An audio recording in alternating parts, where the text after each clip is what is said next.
Are there any options apart from medical management for patients with heart failure? Yes, there are options. మనందరికీ తెలుసు heart failure patients అంటే definite గా మా medicine అది regular గా వాడాల్సి వస్తుందని యాక్సెప్టెడ్. కానీ అంతకు మించి అంటే ఇంకా ఏమైనా ఆప్షన్స్ ఉన్నాయని రెగ్యులర్ గా మమ్మల్ని పేషెంట్స్ అడుగుతారు. Yes, there are options. First ఏంటి అంటే సిఆర్టీ అని. సిఆర్టీ అంటే ఒక మిషన్ అనేది ఇక్కడ మనం ఫిక్స్ చేస్తాం, just like a pacemaker. దీనికి 3 వైర్స్ హార్ట్ పై భాగంలో ఒకటి, కింద భాగంలో 2 మనం ఫిక్స్ చేయడం వల్ల హార్ట్ యొక్క పంపింగ్ ని ఇంప్రూవ్ చేస్తాం. అంటే ఎవరికైతే పంపింగ్ 30%, 25%, 20% ఉందో సిఆర్టీ వేసాక కొన్నిసార్లు అది ఇంప్రూవ్ అవడానికి ఛాన్స్ ఉంటుంది.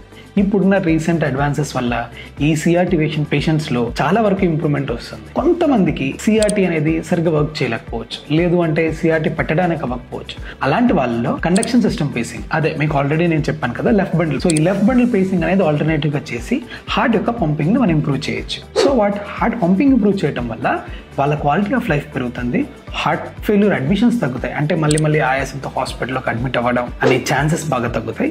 మెడికేషన్ అవసరం కూడా చాలా తగ్గుతుంది. చాలా మంది పేషెంట్స్ దే డూ వెల్. చాలా మంది పేషెంట్స్ ని మేము CRT or left bundle pacing ఇవి చేయటం వల్ల వాళ్ళ లైఫ్ ఆల్మోస్ట్ చాలా వరకు చేంజ్ అయింది. ఇంతకు ముందు కొంచెం దూరం కూడా నడవడానికి ఇబ్బంది పడేవాళ్ళు ఈవెన్ విత్ మెడికేషన్. ఇప్పుడు హాయిగా వాళ్ళు రొటీన్ యాక్టివిటీ చేసుకుంటున్నారు, వాళ్ళ పనులని వాళ్ళు చేసుకోగలుగుతున్నారు, ఎటువంటి ఇబ్బంది లేకుండా ఉన్నారు, హ్యాపీగా ఉన్నారు.